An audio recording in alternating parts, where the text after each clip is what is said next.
कैसे इस जिंदगी को प्रेम किया जाए। ये जिंदगी हर दिन हमारा एक दिन कम कर दिया करती है। मंजिल तो यही थी, आते आते जिंदगी निकल जाती है।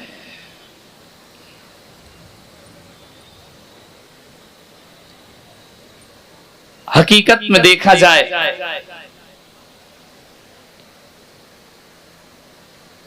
तो यहां का पवित्र वातावरण ऐसा लग रहा है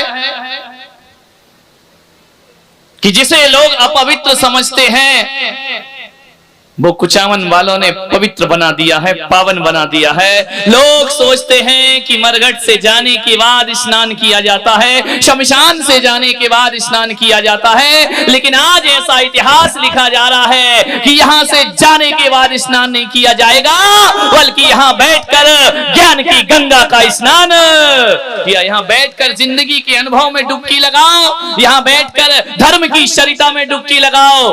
और ध्यान रखना, आज का सत्संग वो सत्संग है कि ऐसी ज्ञान की गंगा यहाँ पर बह रही है कि ज्ञान की गंगा वो गंगा है कि आज यहाँ बैठकर यदि कौवा डुबकी लगाएगा तो हंस हो जाएगा, और हंस डुबकी लगाएगा तो परमहंस बन जाएगा। आज यहाँ बैठ करके जिंदगी के बोध को समझो।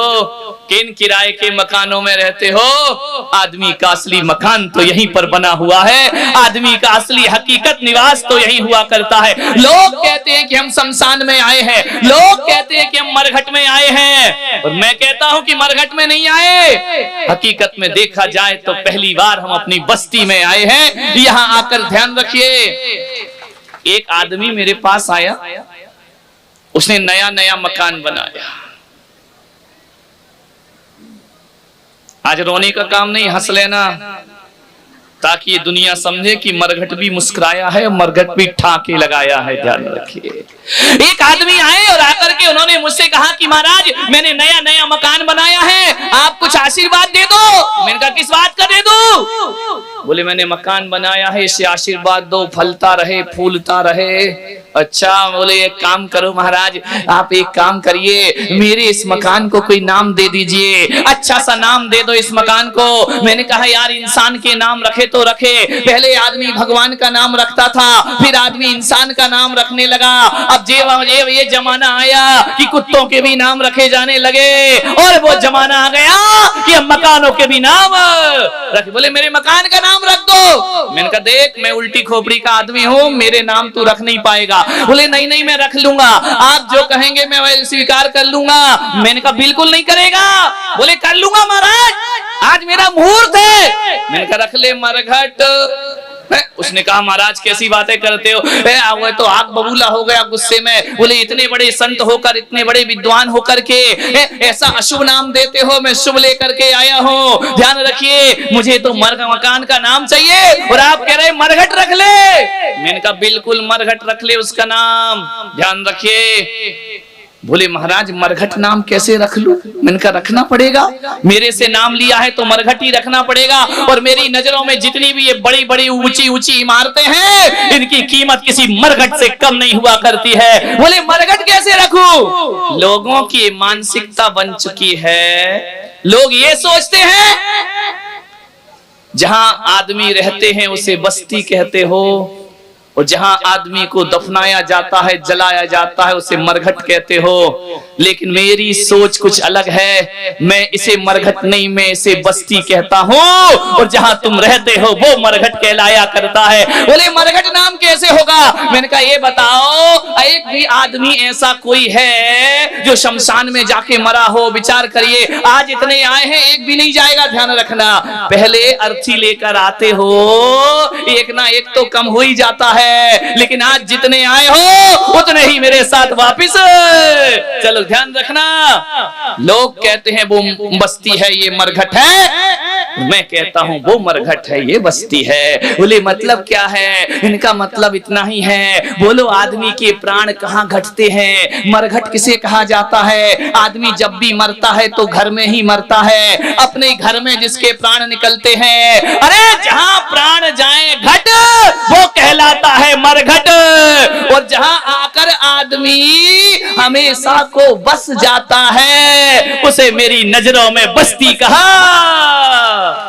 ध्यान रखना, यहीं बसोगे आकर के। अरे वो किराए के मकान खाली करा लिए जाएंगे, एक ऐसा मकान है जो कभी खाली नहीं कराया जाएगा।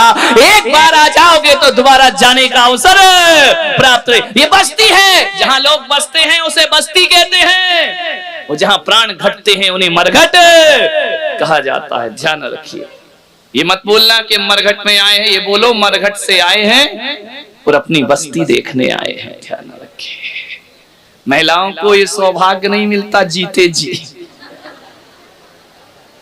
आज मिला है।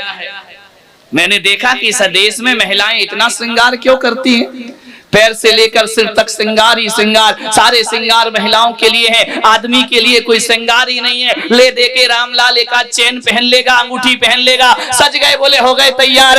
महिलाओं को तो सिर के बाल से लेके पैर के नाखून तक श्रृंगार है। आखिर मैंने सोचा इस देश में महिलाओं को इतना श्रृंगार क्यों करती है, इतना मेकअप क्यों किया जाता है। उसका एक ही कारण जहां तक मुझे समझ में आया, आदमी इसलिए नहीं करता है क्योंकि आदमी जलाने के लिए मुर्दों को शमशान में जाता है और जलते हुए मुर्दे को देखकर जिंदगी समझ में आती है, और महिलाएं शमशान में नहीं जाती हैं, इसलिए भौतिकता को ही जीवन समझकर ये महिलाएं आने लगे ना तो तुम्हारे 80% खर्चे खत्म हो जाएंगे।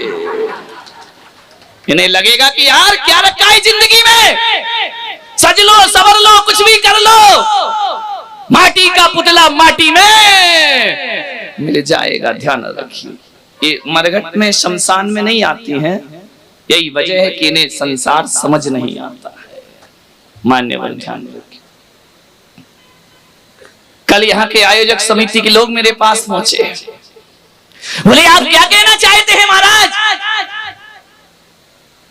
हमने बड़ा सुंदर खूबसूरत शमशान घाट बनाया, मुक्ति धाम जिसका नाम रखा है। तुमने मुक्ति धाम रखा है और मैं मुक्ति पथ का पथिक हूं। ध्यान रखिए, मैं मुक्ति की साधना कर रहा हूं, अंतर इतना है कि तुम एक जन्म की मुक्ति देते हो और मैं जन्म जन्म की मुक्ति की बात करता हूं।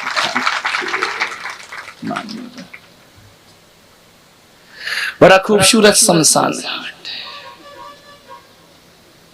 मैंने अपनी जिंदगी में इतना सुंदर देखा नहीं। अब देखा क्या, पहली बार आया हूं, बार बार तो मैं जाता नहीं।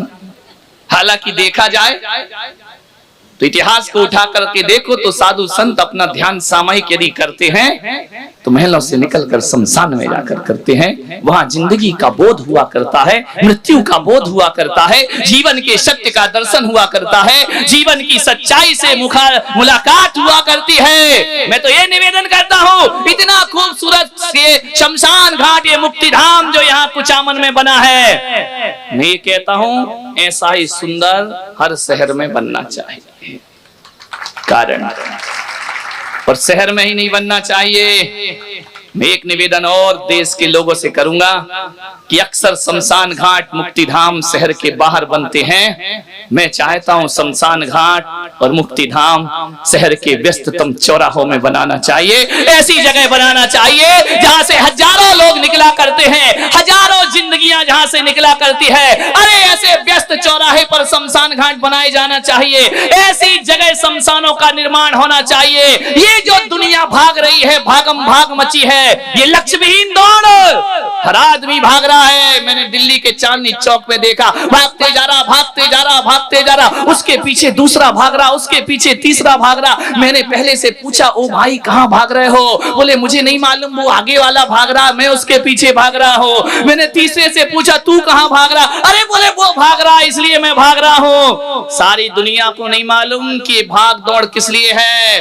एक को देखकर दूसरी दुनिया भाग रही है। बड़े बड़े ट्रैफिक पुलिस का इंतजाम किया जाता है, चौराहा चौराहा पर ट्रैफिक पुलिस लगी हुई है। मैं कहता हूँ ट्रैफिक पुलिस हटाओ और चौराहों पर शमशान घाट बनाओ। देखना भागती हुई दुनिया को थमने में फिर ज्यादा देर ना लगेगी। यदि जलती हुई चिता देख ली तो भागम भाग से मुक्ति अपने आप थम जाएगी। ये दुनिया एक जलती हुई चिता देखकर जिंदगी का बोध होगा कि मूर्ख कहां भाग रहा है। देख एक दिन तुझे भी धू धू करके ऐसे ही इस चिता में जल जाना।